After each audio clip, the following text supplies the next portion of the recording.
আসসালামু আলাইকুম। আজকে আমার সঙ্গে আড্ডা দিচ্ছেন রিয়াদ আহসান রনি, আমার চাচা। আজকে ৭ই মে, চাচার জন্মদিন। চাচা, শুভ জন্মদিন। অসংখ্য ধন্যবাদ প্রিয় চাচা আমার। আজকের এই দিনে আপনি আমাকে আপনার এত সুন্দর একটা প্রোগ্রাম আমি অনেকদিন ধরে দেখি, আপনি দীর্ঘদিন ধরে করছেন এই প্রোগ্রামটা। আমাকে আমন্ত্রণ জানানোর জন্য এবং আমাকে জন্মদিনের শুভেচ্ছা জানানোর জন্য আপনাকে অন্তরের অন্তঃস্থল থেকে অসংখ্য ধন্যবাদ এবং কৃতজ্ঞতা জানাই। আগে একটা বিষয় ক্লিয়ার করে নেই, আপনিও আমারে চাচা ডাকছেন, আমিও আপনাকে চাচা ডাকছি। দর্শকদের একটু ক্লিয়ার করি কেন আমরা একে অপরকে চাচা ডাকি। গল্পটা আপনি বলবেন না আমি বলবো? হ্যাঁ, মানে চাচা দুইজনে মিলেই বলি। তো হ্যাঁ। আমার যতদূর মনে পড়ে যে এইটা আসলে অনেক বছর আগে, সেটা মেবি ২০০১-২ সালের কথা। আমার যতদূর মনে পড়ে। তো মূলত আমার একটা খুব ক্লোজ ফ্রেন্ড তন্ময়। তো ওর চাচা ছিল হচ্ছে আমাদের শ্রদ্ধেয় অভিনেতা আ আ মুক্তা চাচা। তো মুক্তা চাচা দুর্দান্ত অভিনয় করত। মুক্তা চাচা, আমি তখন অ্যাসিস্ট্যান্ট ডিরেক্টর হিসেবে কাজ করি বাংলাদেশের প্রথিতযশা একজন বিজ্ঞাপন চিত্র নির্মাতা। আ প্রোডাকশন কোম্পানির নাম ছিল আ আ রেক্টাঙ্গেল এবং আমার গুরুজন উনার নাম ছিল গোলাম হায়দার কিসলু। উনি দুর্দান্ত বিজ্ঞাপন চিত্র নির্মাণ করতেন এবং আমার আসলে নির্মাণের সাথে জড়িত হওয়ার পেছনে সবচেয়ে অবদান হচ্ছে উনার। আমি প্রথমত আ আ খুলনারই সন্তান, জন্মগ্রহণ করি খুলনায়। খুলনায় দীর্ঘদিন আর্ট কালচারের সাথে জড়িত ছিলাম। প্রতিচ্ছি করতাম। লালবাগ খেলাঘর বিশ্ব সাহিত্য কেন্দ্রের সাথে সম্পৃক্ত ছিলাম। তো পরবর্তীতে যখন যেহেতু থিয়েটার করতাম, মঞ্চেও কাজ করতাম। বাংলাদেশের অন্যতম প্রাচীন থিয়েটার ৯৭ সালে ঢাকায় এসে আ মমতাজ স্যার ছিলেন আমাদের প্রেসিডেন্ট। থিয়েটার আরামবাগ বলে এখানে যুক্ত হই। পরবর্তীতে আ মা ইসলুবের সাথে যোগদান করি এবং প্রচুর বিজ্ঞাপন নির্মাণ করি। তো ওই সময় আসলে আমার বন্ধু তন্ময়ের মাধ্যমে মুক্তাদার সাথে পরিচয়। তো আ মুক্তাদার সবচেয়ে ক্লোজ ফ্রেন্ড ছিলেন আপনি, পিয়াল চাচা, হ্যাঁ? তো আপনি তখন টুকটাক অভিনয় করতেন। তো ওই মাধ্যমেই আসলে মূল বিষয়ে চলে আসি যে চাচা-চাচা সম্পর্কটা ওইভাবেই হয়। আর তখন থেকেই আপনাকে আমি চাচা বলে ডাকি আরকি। হ্যাঁ? এই হচ্ছে আমাদের আরকি পরিচয়, সেই বহু বছর ২০০১-২ সালের কথা বলতেছি। মুক্তা সম্পর্কে আমি একটু বলি মানে এবার। আমি হ্যাঁ, হ্যাঁ। আহ, সম্ভবত মানিকগঞ্জে হুট করে একটা প্রোগ্রামে গিয়ে ওই এলাকার কিছু ছেলেপেলের সাথে আমার বন্ধুত্ব হয়ে যায়। তো সেই এলাকারই ফ্রেন্ড হচ্ছে মুক্তা। তো ওদের মাধ্যমে মুক্তার সাথে আমার পরিচয় হয়। মুক্তা হচ্ছে বাংলাদেশের একমাত্র হিরো যার একটা সিনেমাই হয়েছে, রিলিজ হয়েছে বোধহয়, নীল চোখের হিরো। বাংলাদেশে আর কোনো হিরোর চোখ নীল ছিল না, সবাই লেন্স পরে চোখ নীল করে। সালমান শাহ চোখ নীল করছিল লেন্স পরে, কিন্তু মুক্তা জি, চাচার জি, চোখের লেন্স ছিল জি, নীল, ব্লু, জন্মগত ভাবে। জি, এবং জি। সে বডি বিল্ডার ছিলেন। আহ, তার সঙ্গে আমার যুক্ত হওয়া, এবং তাকেই আমি প্রথম মিডিয়ার কোনো ব্যক্তির কাছে আমি বলছিলাম যে আমি আসলে অভিনয় করতে চাই। সেই থেকে মুক্তার সঙ্গে আচ্ছা। আমার একটা প্রাইভেট কার ছিল, EE90। আমি আর মুক্তা হুম, সেই প্রাইভেট কার নিয়ে বিভিন্ন ডিরেক্টরের কাছে যাইতাম। মুক্তার সঙ্গে আমার চুক্তি হয়েছিল আচ্ছা। যে তখন আমাদের হুম, খুবই অল্প পয়সা। তো মুক্তার সাথে আমার চুক্তি জি, হয়েছিল, তুই গ্যাসের পয়সা দিবি আর আমি গাড়ি নিয়ে বেরোবো। হুম, তো আমরা দুইজন হ্যাঁ, বিভিন্ন ডিরেক্টরের সঙ্গে দেখা করতাম।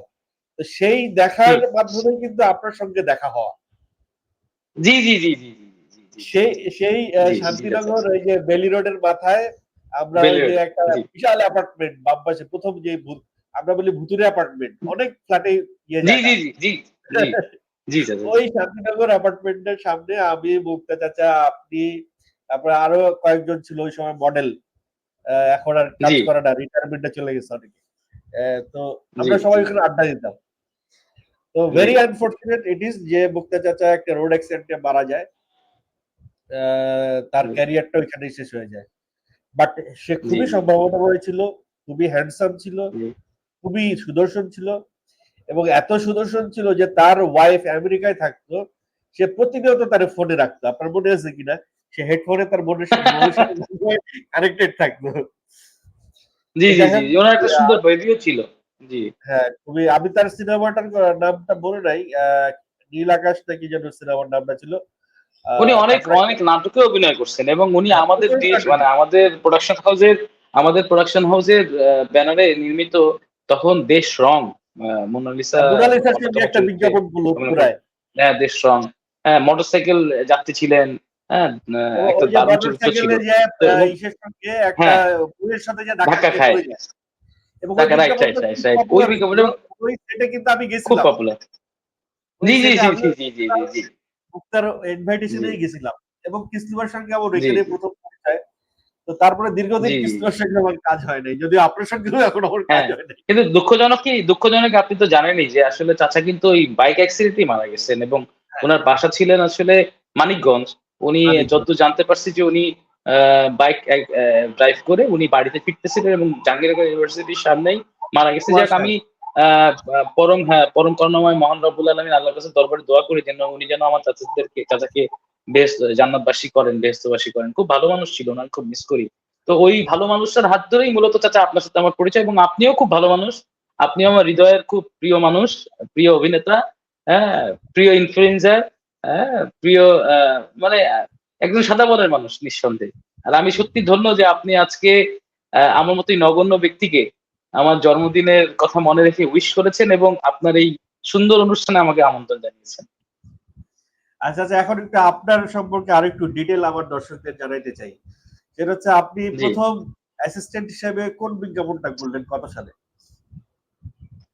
আমি আসলে মূলত আমি তো একটু আগে বললাম আমার একটু ক্লিয়ার করি বলে আমার জন্ম আসলে খুলনায়। তো আমি Saint Joseph school city college commerce কলেজের ছাত্র। আমি ছোটবেলা থেকেই আর্ট কালচারের সাথে জড়িত। আমি উদীচী করতাম। আমরা আমাদের বন্ধুদের একটি সংগঠন ছিল কল্যাণ। এছাড়া আমি যখন কলেজে আমি বিশ্ব সাহিত্য কেন্দ্রের সাথে সম্পৃক্ত ছিলাম দীর্ঘদিন। তো পরবর্তীতে যখন আমরা কলেজে উঠি তখন আমরা নিজেরাই বন্ধুরা মিলে আমার মনে আছে আমরা একটা গ্রুপ থিয়েটারের মতো করি এবং আমরা পথনাটক করি। বেশ ইয়া হয়। পরবর্তীতে আমার বড় ভাই উনি মেজো ভাই আরকি উনি ঢাকায় থাকতেন। তো উনার সাথে জাহিদ ভাইয়ের খুব ভালো সম্পর্ক ছিল। তো জাহিদ ভাইকে একদিন বললেন যে উনারা পাশাপাশি অফিসে। আমার মেজো ভাই ছিলেন স্ট্রাকচারাল ব্যাংকে আর জাহিদ ভাই তখন আ জব করতেন থাই এয়ারওয়েজে। উনার শেয়ারটনের মধ্যেই উনাদের অফিস ছিল।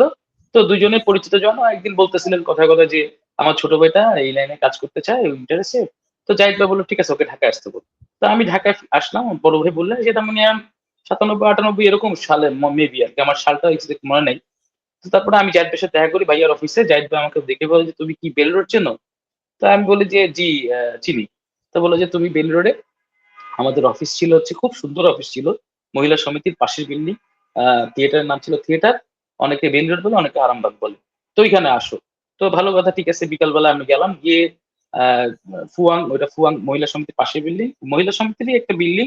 ওইটা ৩ তলা ছিল আমাদের অফিস। বিশাল অফিস, সেন্ট্রাল এসি করা। আমাদের তো রিহার্সাল চলত এবং বিভিন্ন দল এসে ওইখানে রিহার্সাল করত। তখন শিল্পকলা হয় নাই। শুধুমাত্র থিয়েটারের প্রদর্শনী হতো মঞ্চ হতো মহিলা সমিতিতে। তো যাই হোক তো গেলাম যাওয়ার পরে আ উনি তখন আমাকে আ আমি যাওয়ার পরে নিয়ে গেলেন। নিয়ে যেয়ে দেখি আমাদের শ্রদ্ধেয় মমতাজ স্যার। উনি আমাদের তখন সভাপতি ছিলেন। আ আফরোজা বানু ম্যাডাম, আ কেরামত মোল্লা, তারপর প্রথিতযশা অনেক হ্যাঁ, নাট্য অভিনেতা এবং শিল্পী বসা। আমি তো দেখে অবাক। আমি তো জানতামও না আসলে যে যাদেরকে ছোটবেলা থেকে টিভিতে দেখছি যাদের অভিনয় দেখে মুগ্ধ হয়েছি তারা আমার চোখের সামনে। তো তখন স্যারের সাথে উনি বললেন, "স্যার ও আমার ছোট মানে আমার খুব ঘনিষ্ঠ বন্ধুর ছোট ভাই। ও আসলে খুলনায় নাটকের সাথে সম্পৃক্ত ছিল। ও থিয়েটার করতে চায়।" তখন স্যার আমার একটা ছোট ইন্টারভিউ নিলেন। স্যার আমার ১ম কথাই বলল যে, "তুমি চা বানাইতে পারো?" আমি তো অবাক হলাম। আমি তো ভাবছি কি না কি জিজ্ঞেস করবে। আল্লাহ মাথা নাড়ছে, "জি স্যার পারি।" তো বলি, "এখানে মাথা গোনো? মাথা গুইনা যে কজন আছে চা বানিয়ে নিয়ে আসো। এটা তোমার ইন্টারভিউ।" তা আমি বেরোইছি, বেরোনোর পরে আমার পলাশ দা, শ্রদ্ধেয় পলাশ দা আমার বন্ধু মানুষ। উনিও মারা গেছেন ট্রেনে কাটা পইড়া। তো পলাশ দা আমাকে ১৬ টা কাপ আগায় দিয়ে বলছে কি, "স্যার চা দিতে বলছে না? এটাই ইন্টারভিউ না? আপনি স্যারকে যায়া দেন। মনে বলবেন আপনি বানাইছেন।" তো আমি হাসি দিয়ে ওই প্লেটটা নিয়ে ভিতরে ঢুকে স্যারদেরকে দিছি।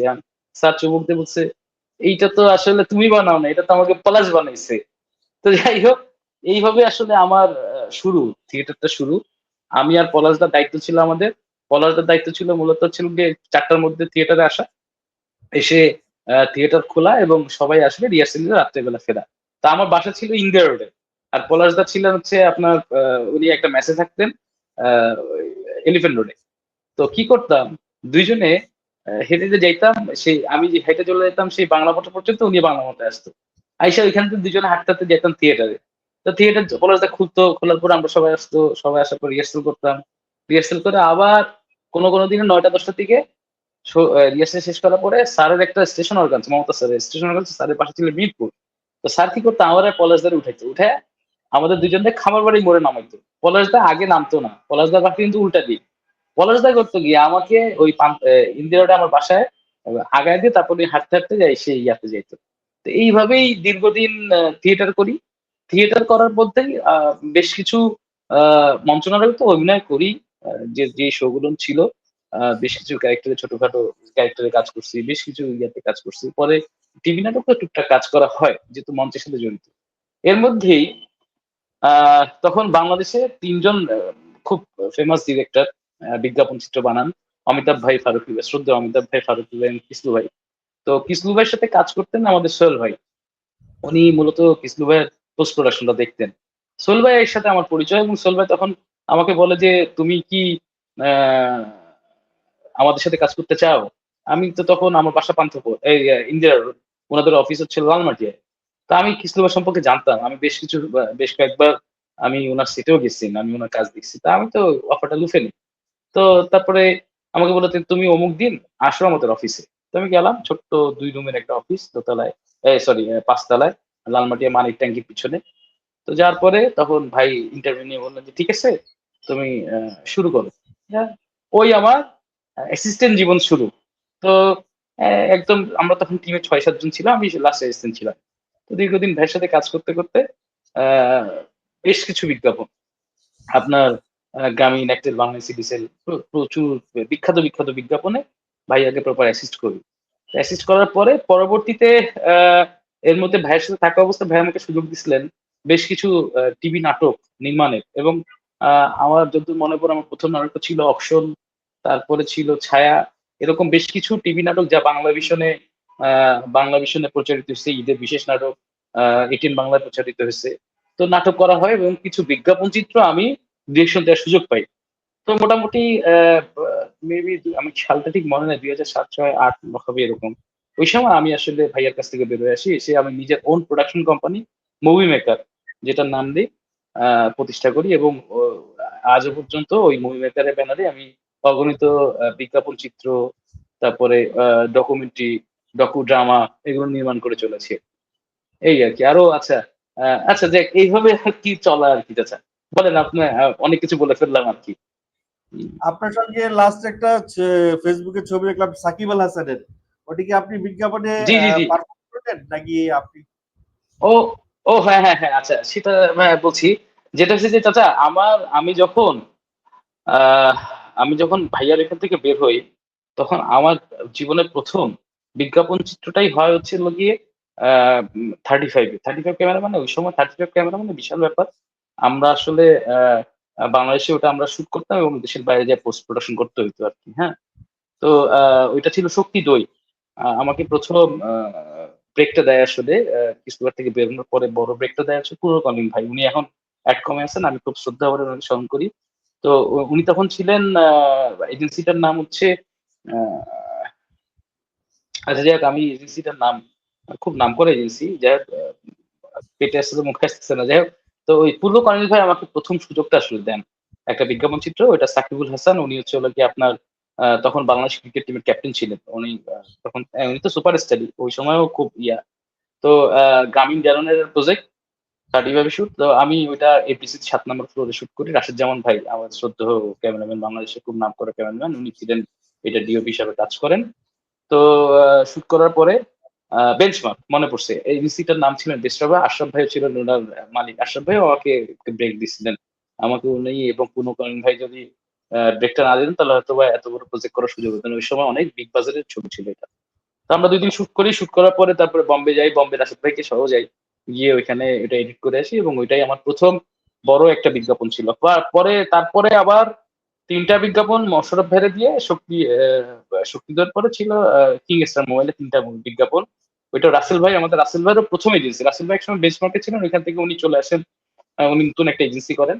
তো ওই এজেন্সির প্রথম বিজ্ঞাপন 3টা, হ্যাঁ, খুব জনপ্রিয় হয়েছে ওই সময়। ওইটা 35 শুট করা ছিল। ওই যে মোশারফ ভাই ছিল, ব্যাটারি নিয়ে পড়ে যায়, মিলন ভট্ট ভাই ছিলেন। হ্যাঁ, সিকুয়াল ছিল 3টা, আপনার মনে আছে কিনা জানি না চাচা।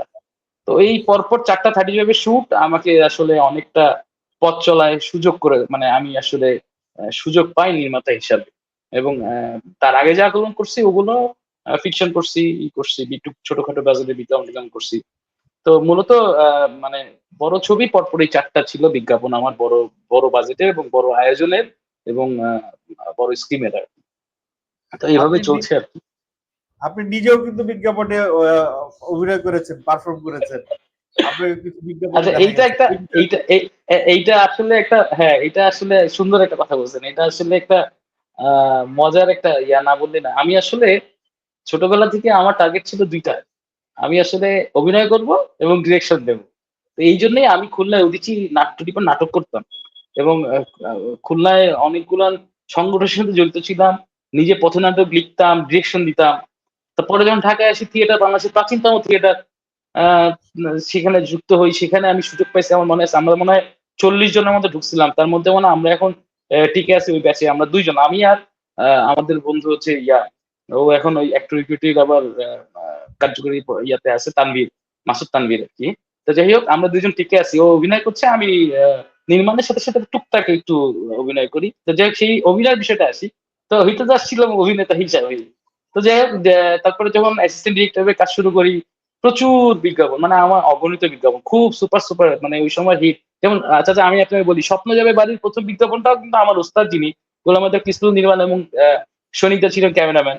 এরকম পদ্ধতিতে প্রচুর দুর্দান্ত দুর্দান্ত বিজ্ঞাপন, যা আসলে আপনারা ডাউনলিং দেশ, থ্রি থ্রি অনেক মজার মজার বিজ্ঞাপন। খুসরু ভাই ছিলেন ক্যামেরাম্যান, অপুদা ছিলেন ক্যামেরাম্যান, রাশিদ ভাই ক্যামেরাম্যান ছিলেন। দারুণ দারুণ বিজ্ঞাপন আমরা বানাইছি। যাই হোক, তো ওই বইটা আমার খুব কাজে লাগছে।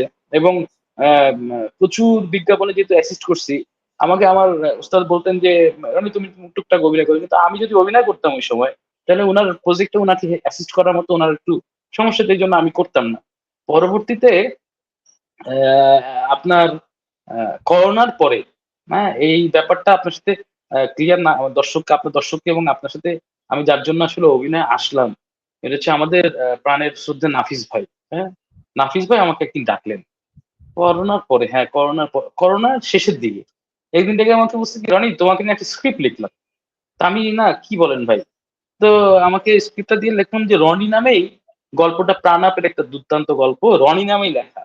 যে রনি আসলে এই করে, রনি বিয়ে করতে যায়, সব জায়গায় এই করে, লাভ লাভ। আমি না অবাক হয়ে গেলাম, বললাম যে রনি, আমি বললাম ভাই আমি তো কখনো ফুল স্ক্রিপ্টে মানে অ্যাক্টিং করি নাই। কয়, তুমি পারবা?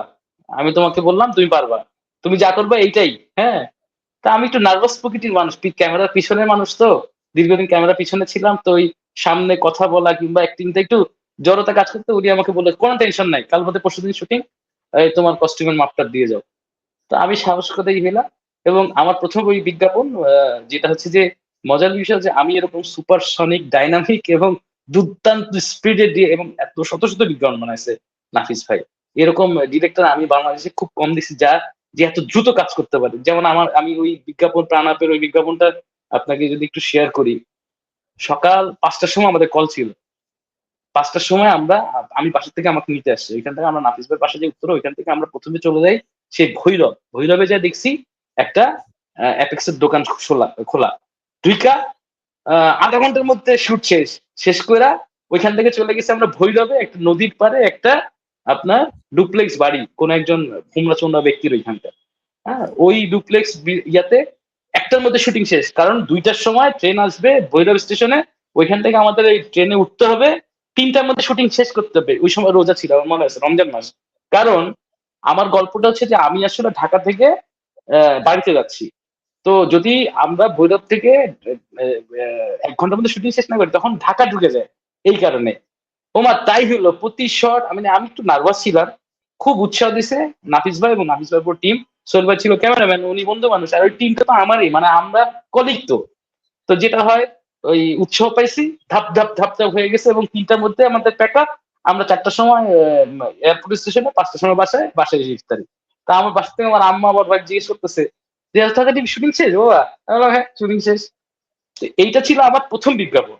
এইটা সারা পাওয়ার পরে সেম আবার আমার শ্রদ্ধ বড় ভাই, যার কাছে আমি সত্যি কৃতজ্ঞ নত জানো, আমি তার কাছে মৃত্যুর আগ পর্যন্ত তার কাছে কৃতজ্ঞ, নাফিস ভাই। উনি আবার পরে আরেকটা প্রজেক্ট, আরেকটা ইয়াতে উনি আমাকে ডাকলেন। আমি বুঝছি যে এটা মনে হয় বিজ্ঞাপন।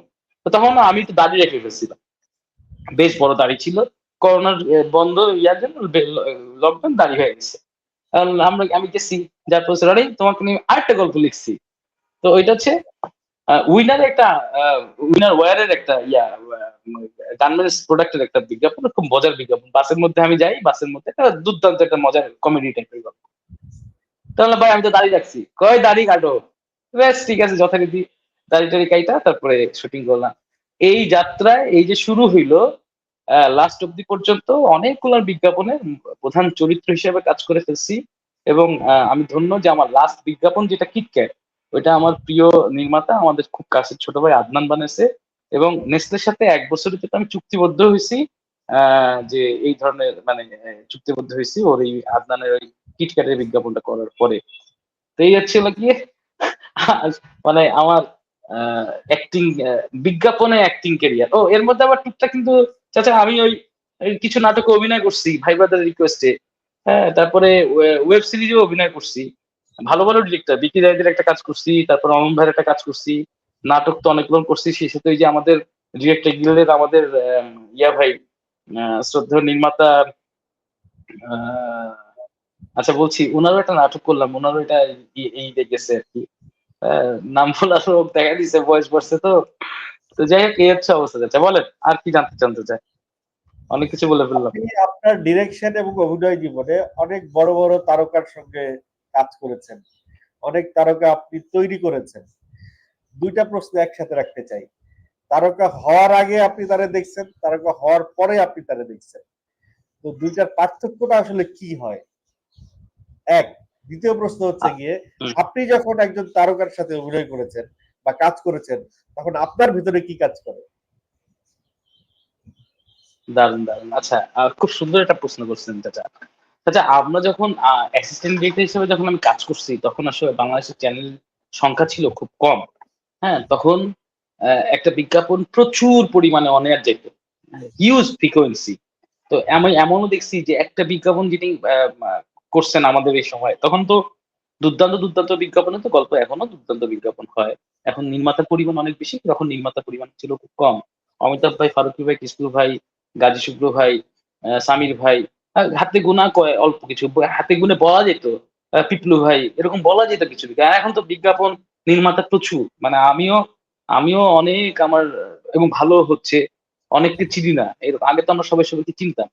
তো যাই হোক, আপনার প্রশ্ন দুইটাই আমার ভালো লাগছে, সুন্দর একটা প্রশ্ন করছেন, যেটা হচ্ছে যে আমি প্রচুর সেলিব্রিটি, যারা ওই সময় সেলিব্রিটি, প্রচুর সেলিব্রিটি ওনাদের সাথে আমি কাজ করার অভিজ্ঞতা আছে আমার। হ্যাঁ, এবং আমি নন সেলি মানে যারা আপকামিং ওই সময় আমাদের বিজ্ঞাপন করে সেলিব্রিটি এরকম আছে অনেকে, নাম বলে শেষ করতে পারবো না। তো যেটা হচ্ছে যে গুড সোল, দে আর সবাই খুব ভালো মনের সাদা মনের মানুষ।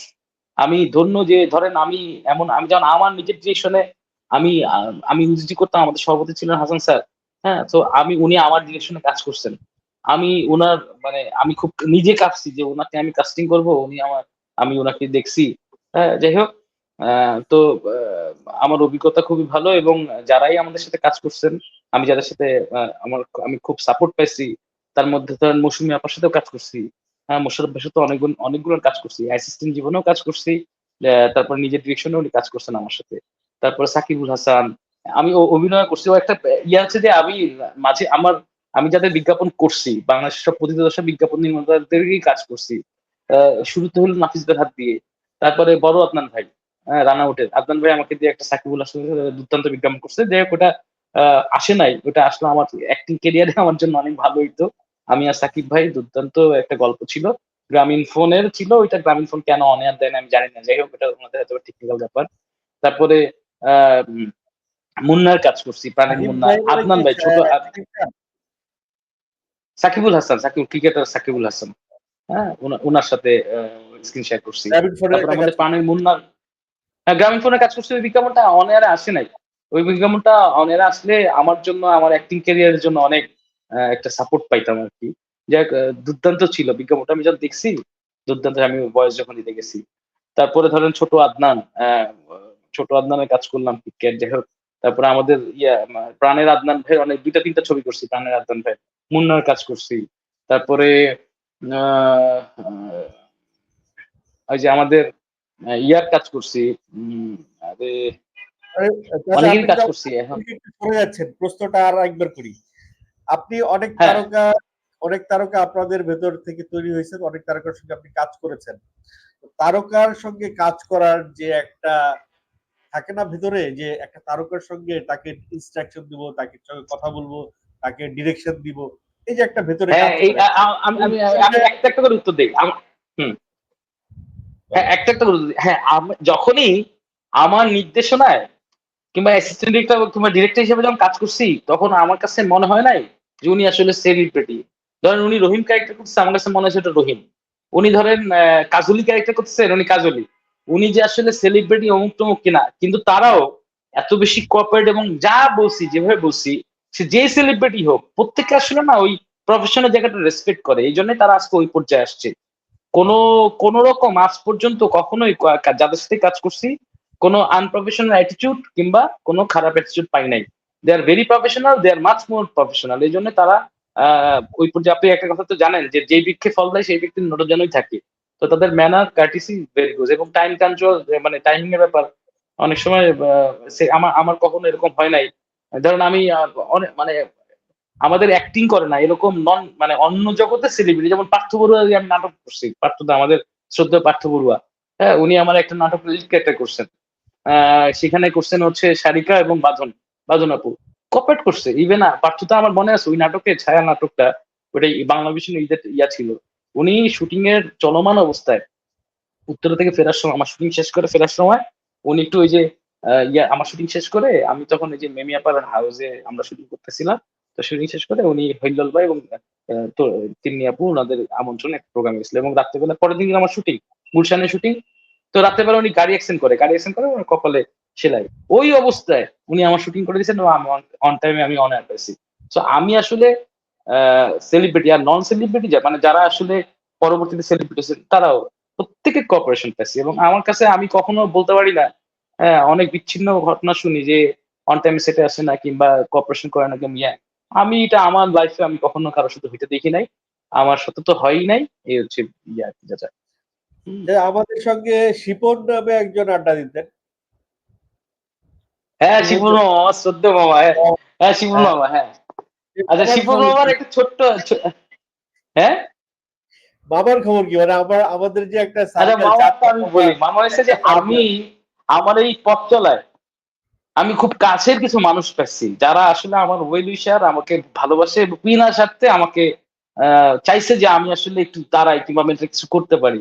তার মধ্যে তো আমি ওই যে পলাশদার কথা বললাম যে পলাশদা মারাই গেছেন ট্রেনে কাটা পড়ে। তার মধ্যে অন্যতম হচ্ছে শিপন মামা। শিপন মামা ছিলেন আমাদের কিসলু ভাই, আমার ওস্তাদ, যিনি শ্রদ্ধ কিসলু ভাইয়ের রিলেটিভ। শিপন মামা লালমাটিয়া অফিসে আসতেন, প্রায় আসতেন, আইসা আড্ডা মারতেন। তো একদিন আমি বললাম শুনো, উনি খুব অ্যাক্টিং করার প্রতি ওনার খুব ই ছিল। তাহলে মামা অ্যাক্টিং অ্যাক্টিং করে অসুবিধা নেই, অ্যাসিস্ট্যান্ট ডিরেক্টর হন। তো তারপরে মামাকে আমরা অ্যাসিস্ট্যান্ট ডিরেক্টর বানাই। আমি ছিলাম ফার্স্ট এডি, সেকেন্ড এডি ছিল হারিস ভাই, থার্ড ছিল শিবম ভাই। শিবম কাস্টিংও দেখতো। পরবর্তীতে আমি যখন ভাইয়ার ওইখান থেকে বেরোয় নিতে শুরু করি, তখন শিপন মামা দীর্ঘদিন ছিল ইয়াতে ছিল আপনার রেক্টাঙ্গেল যখন ভেঙে ফ্রি ফলে ছিল। ফ্রি ফলে থাকার পরে পরবর্তীতে শিপন মামা আবার ঝোঁক উঠলো কাস্টিং ডিরেক্টর হিসেবে কাজ করবেন। কাস্টিং যে কাজ করলো পরে রাশিদ ভাই ওনাকে মনে হয় পরবর্তীতে ক্যামেরাম্যান হিসেবে ওনার ইয়াতে কাজ করার, ওনার অ্যাসিস্ট্যান্ট হিসেবে নিয়ে নেয়। দীর্ঘদিন ছিল, করার পরে এখন আবার শিপন মামা দুবাইতে আছে, খুব ভালো আছে, আমার সাথে প্রায় যোগাযোগ হয় এবং কথা হয়। হ্যাঁ, খুব শিপন মামা ভালো দুবাই মানুষ, সাদা গেছে? মনের মানুষ। হ্যাঁ, এখন দুবাইতে সেটেল। সে এখন হুজুর হয়ে এত বড় দাড়ি, পাঁচ ওয়াক্ত নামাজি মানুষ, খুব ভালো মানুষ, সাদা মনের মানুষ। সে কিন্তু হ্যাঁ, আমাদের সেদিন আড্ডায় আমারে মাঝে মধ্যে ওয়াজ শুনাইতো, ভালো ওয়াজ করতে হ্যাঁ পারতো। শিপুন মামা, ওরে বাবা, শিপুন মামা অসাধারণ মানুষ। মানে শিপুন মামার স্মৃতি আমি মানে মৃত্যুর আগ পর্যন্ত যাতে মনে রাখবো আর কি, বুঝছেন। খুব ভালো মানুষ, খুব ওয়েল উইশার, আমার ওয়েল উইশার। হম। আর দাদা ওই যে আপনি, আপনার সেকেন্ড আরেকটা প্রশ্ন। হ্যাঁ বলেন। হ্যাঁ, সেকেন্ড একটা প্রশ্ন, প্রথম প্রশ্ন আমি যেটা হচ্ছে যে আমি প্রথম প্রশ্নটা করলেন যে আহ, যারা অভিনয় করছেন আপনাদের সাথে সেলিব্রিটি কেমন কোঅপারেশন পাইছেন, দারুণ কোঅপারেশন। তার আরেকটা প্রশ্ন হচ্ছে স্ক্রিন শেয়ারের জায়গায়। স্ক্রিন শেয়ারের জায়গায় যেটা হচ্ছে যে আমি সাকিব ভাইয়ের সাথে স্ক্রিন শেয়ার করছি। তারপরে আমাদের শ্রদ্ধেয় সাজু খাদেম ভাইয়ের সাথে স্ক্রিন শেয়ার করছি। হ্যাঁ, মানে যারা সেলিব্রিটিদের মধ্যে আর কি। সঞ্জু জনের সাথে সেলিব্রিটি করছে, স্ক্রিন শেয়ার করছে সঞ্জু জন, আমাদের ওই যে সিনেমা হিরো। হিরো। তারপরে হ্যাঁ সিনেমা হিরো একটা প্রজেক্ট ছিল। আর যারা করছেন মোটামুটি সবাই পরিচিত। তো যেটা হচ্ছে যে আমার কাছে মানে যেটা আপনি একটা জিনিস বোঝেন, মানে একটা প্রোডাকশনের ভাই ব্রাদার থেকে শুরু করে ডিওপি থেকে শুরু করে ডিরেক্টর পুরো সেটটাই হচ্ছে লাগে আমার, মানে আমার পরিচিত জন। কিন্তু আমার তো দীর্ঘ চাচা 20, 22, 23, 24 বছরের পথ চলা এই লাইনে আর কি। হ্যাঁ, শত শত বিজ্ঞাপনে অ্যাসিস্ট করছি, নিজে বানাইছি, ডকু ড্রামা, টিভি সিরিয়াল, দীর্ঘদিনের মানে রুটি রুজি, পথ চলা, ইনকাম পুরোটাই হচ্ছে এই একটার উপরে ডিপেন্ডেবল আর কি। তো সবাই সবার পরিচিত আমরা। তা আমি যখন কোনো একটা আর্টিস্ট হিসেবে কোনো সেটে যাই, আমার কাছে মনে হয় না যে আমি অন্য কোনো জগতে আসছি, কারণ ওরা মনে হয় যে না আমার ইয়া। হ্যাঁ, ডিরেকশন এবং আর্টিস্ট মানে অ্যাক্টিং, অ্যাক্টিং তো খুব কঠিন জিনিস। হ্যাঁ, আর ডিরেকশন হচ্ছে চ্যালেঞ্জিং। কারণ একটা জিনিস চিন্তা করেন, আমি যখন ডিরেকশন দিই তখন আমাকে পুরো টিমটাকে নিয়ে চিন্তা করতে হয়। এজেন্সি আছে, ক্লায়েন্ট আছে, তাদেরকে নিয়ে চিন্তা করছে, তাদের চাওয়া পাওয়া। প্রথম হচ্ছে ক্লায়েন্টের চাওয়া পাওয়া, ক্লায়েন্ট কি চাচ্ছেন, ছবিটা কিভাবে দেখতে চান, এজেন্সি কিভাবে এক্সিকিউশন করতে চায় আমাকে দিয়ে। আমি আমার টিমে যে 70-80 জন লোক থাকে বা যারা যত কোনো ডিপার্টমেন্ট থাকে, light, camera, production, art, costume, artist, set, লাভ লাভ লাভ যা আছে, এদেরকে পরিচালনা, এটা বিশাল প্রেশারের একটা কাজ, বিশাল। আর অ্যাক্টিংটা আমার কাছে, অ্যাক্টিংটা খুব কঠিন। অ্যাক্টিংটা আমার কাছে নিজেকে নিয়ে চিন্তা, যে আমি আসলে আমার ক্যারেক্টারটা কিভাবে করব, আমার কো আর্টিস্টের সাথে কিভাবে ওইটা ফুটায় তুলবো। তো ওইটা হচ্ছে দুইটাই চ্যালেঞ্জিং, দুই ধারায় আর কি। হ্যাঁ, সো আমি যেহেতু দুইটা রোলই প্লে করছি, সো আমি কখনো ক্যামেরার পিছনে কাজ করি, যেমন এইটা আমি দুইটা ছবি করছি। একটা তো কিটক্যাট আমি অ্যাক্টিং করছি, আর একটা করছি হচ্ছে ইমোর একটা বিজ্ঞাপন বানাইছে আমার চাচা। ওইটা হচ্ছে এশিয়াটিক এজেন্সি। হঠাৎ করেই ছিল, এটা আমার লাস্ট ডিরেকশন ইমো। ওই যে বাড়ি ফেরার একটা গল্প, আপনি দেখছেন কিনা আমি জানি না। যে বাবা বাস স্ট্যান্ডে আসে, যেটা চিরচারিত নিয়ম, বাড়িতে যাবে ঈদে, বউ বাচ্চা ওয়েট করতেছে, কিন্তু আসলে যাওয়ার কোনো ভ্যাকেল পাচ্ছে না, কোনো কিছুই পাচ্ছে না। তখন সে মন খারাপ হয়ে যায়। হ্যাঁ, তার আগে সে কেনাকাটা করে বাচ্চার জন্য, ওয়াইফের জন্য। তো যখন দেখে যে বাড়ি যাওয়ার কোনো সুযোগ নাই, তখন রীতিমতো তার মন খারাপ হয়ে যায়, বাস স্ট্যান্ডে মন খারাপ করে ফেলে। তো মন খারাপ করে ফেললে তখন তার ওয়াইফ তাকে মেসেজ করে যে না একটা ওই যে আমাদের সেই কমন একটা গান, ওই যে রমজানের রোজা শেষে, তখন ইন্সপায়ার হয়, ওকে যাইতেই হবে বাড়ি। তখন ও মোটরসাইকেল দিয়ে অনেক দূর গিয়া, তারপরে নৌকায় নদী পার হইয়া, গাড়িতে ইটের গাড়িতে করে চইরা, ভ্যানে করে বাড়ি থেকেই সন্ধ্যার সময় পৌঁছায় পরের দিনই। তো এই যে ইমোশনাল গল্প, টাচি গল্প, যেটা হচ্ছে যে মেকিং এর এই যে প্রেশারটা, হ্যাঁ, যে ডিরেক্টর হিসেবে প্রেশারটা অনেক হিউজ থাকে, চ্যালেঞ্জিংটা। যেমন এই প্রজেক্টটা আসছিল আমার 23 তারিখে, 25, 26 তারিখ ছিল শুটিং, 23 তারিখ, 23, 24 2 দিনের মধ্যে আমাকে প্রিপারেশন করতে হবে। এটা হিউজ প্রেশারের কাজ ছিল, এটা আনবিলিভেবল। আমার ফুল টিম এবং আমার পুরো টিমের সাপোর্ট এবং আমার বন্ধু ক্যামেরাম্যান, আল্লাহ ওরে দীর্ঘায়ু দান করুক, আরো ভালো করে খায়ের খন্দকারের অবদান, এবং আমার টিমের যারা যারা আমার পোস্টে কাজ করছে, অ্যাসিস্ট করছে, করছে, ইভেন আর্টিস্ট 3 জন, এদের প্রত্যেকের সাপোর্ট না হলে এই ছবি নামানো ভেরি ডিফিকাল্ট ছিল। অনেকগুলো লোকেশন, আচ্ছা আপনার 25, 26 তারিখ শুটিং, ওই সময় আমার ওয়েদারের খুব বাজে অবস্থা, এবং 29 তারিখ ডেলিভারি দিতেই হবে। ওনারা টিভি বুকিং করে রাখছেন, 30 তারিখ থেকে অন এয়ার যাবে টিভিতে। সো অনেক চ্যালেঞ্জিং কাজ ছিল, শেষ করছি। অনেক লোড নিয়ে কাজটা করতে হয়েছে আর কি। তো ওইটাই বলছেন যে অভিনেতা এবং ডিরেক্টর দুইটাই খুব চ্যালেঞ্জিং পেশা, একদমই। আপনি তো আরো ভালো জানেন, আপনি যেহেতু প্রচুর অভিনয় করেন আর কি। হ্যাঁ, আপনার তো এক্সপিরিয়েন্স এরকমই। ক্যামেরার সামনে দাঁড়ালে কাঁপাকাঁপি শুরু হয়ে যায় আর কি। যত যাই হোক, যতই এক্সপিরিয়েন্স, আমার মনে হয় আর কি, যতই অভিজ্ঞ অভিনেতা হোক, একটু টেনশন তো হয়ই। চাচা আমি আপনার অনেক কিছু বলে ফেলতেছি, আপনি কিছু বলেন শুনি। আপনার ভবিষ্যৎ পরিকল্পনা কি, আর কি করতে চান জীবনে? ভবিষ্যৎ পরিকল্পনা চাচা, যেটা হচ্ছে যে এখন পর্যন্ত ফিল্ম বানানো হয় নাই। হ্যাঁ, ফিল্মটা বানাইতে চাই, প্র্যাকটিস পিরিয়ড এই, এখনো নিজেরই মনে হয় না যে পুরোপুরি প্রস্তুত ফিল্ম বানানোর জন্য। অনেক ভালো ভালো ছবি বানাচ্ছে আমাদের সিনিয়র, আমাদের জুনিয়র, আমার সমবয়সীরা, দুর্দান্ত দুর্দান্ত ফিল্ম মেকার আসছে। তো ফিল্ম বানানোটা আবার বর্তমান যেই ফিল্মের বাজারটা দেখি, তাতেও ভয় পাই যে ধরেন একজন প্রডিউসারের একটা টাকার লোভ নিয়ে ঠিকঠাক মতো তাকে পৌঁছে দিতে পারবো তো, অন্তত প্রফিট না হোক, সমান সমান টাকাটা পাবে তো। ম্যাক্সিমাম শুনি যে একটু লস হয়। সো এই ভয়তে আসলে আমি আসলে বরাবরই খুব শান্তপ্রিয় মানুষ, নির্ঝঞ্ঝাট মানুষ চাচা। কারোর সাথে কখনো ঝই ঝামেলা এবং আপনি কখনো আমার নামে কোনো আল্লাহর রহমতে কোনো পাবেন না, এলিগেশন কিংবা কোনো পাবেন না। আমি খুব চুপচাপ মানুষ, নিজের গুটায় রাখা মানুষ। এই ভয়টা আসলে ফিল্মেও যদিও গল্প রেডি করে রাখছি চাচা, দু একজন ভাই বন্ধু এবং ইয়াদের আলোচনা করছি, তারা খুব অ্যাপ্রিসিয়েট করছেন।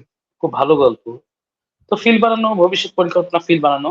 আর যেভাবে চলতেছে আমার মুভি মেকারকে আমার আমার প্রোডাকশন কোম্পানিটা খুব ছোট প্রোডাকশন কোম্পানিটা একটু বড় করা। ওর আন্ডারে আমি এখন একাই ডিরেকশন দিচ্ছি। ওইখানে ১০-১২ জন ডিরেক্টর কাজ করবেন। ১০-১২টা টিম একদিনে শুটিং এ আলাদা বের হবেন। হ্যাঁ? স্বপ্ন দেখি। স্বপ্ন দেখতে তো আর ট্যাক্সি তো হয় না। যাক স্বপ্ন দেখি অনেক বড় কিছু হওয়ার। এখন উপরে আল্লাহ যদি সহায় হন, আপনাদের ভালোবাসা, আপনাদের ইয়া যদি থাকেন, দেখা যাক কি হয় আরকি চাচা। এই তো। হ্যাঁ। ধন্যবাদ চাচা, আপনি সময় দিয়েছেন আমাকে, আপনার জন্মদিনের প্রিসিয়াস টাইম আপনি আমাকে দিয়েছেন। আপনাকে জন্মদিনের আবারও শুভেচ্ছা। আমাদের আড্ডাটা শেষ করব। শেষ করার আগে দর্শকদের উদ্দেশ্যে যদি আপনি কিছু বলতে চান।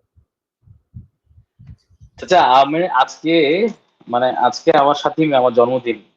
আপনি যখন ভোর ৬টার সময় আমাকে ফোন দিচ্ছেন, আমি আবেগে আপ্লুত হয়ে আমি অবাক হয়েছি যখন বললেন যে আপনি আপনার এই শোটা আমি প্রায় দেখতাম। হ্যাঁ? এবং আমার অনেক ভাই, বন্ধু, ওয়েল উইশার অনেকেই আপনার এই দুর্দান্ত শোতে আসছে এবং সুন্দর, সুন্দর আড্ডা মারেন। তো আমার ভালো লাগতো। আপনি একদিন আমার বলছেন, "চাচা আপনারা কিন্তু ডাকবো।" "হ্যাঁ চাচা ডাইকেন, আমি আছি আপনার সাথে।" সেই ডাকটা যে আজকে এত সুন্দর একটা দিনে ডাকবেন আপনি, আসলে আমি কল্পনাতীত। আপনাকে ১ম এই অসংখ্য ধন্যবাদ।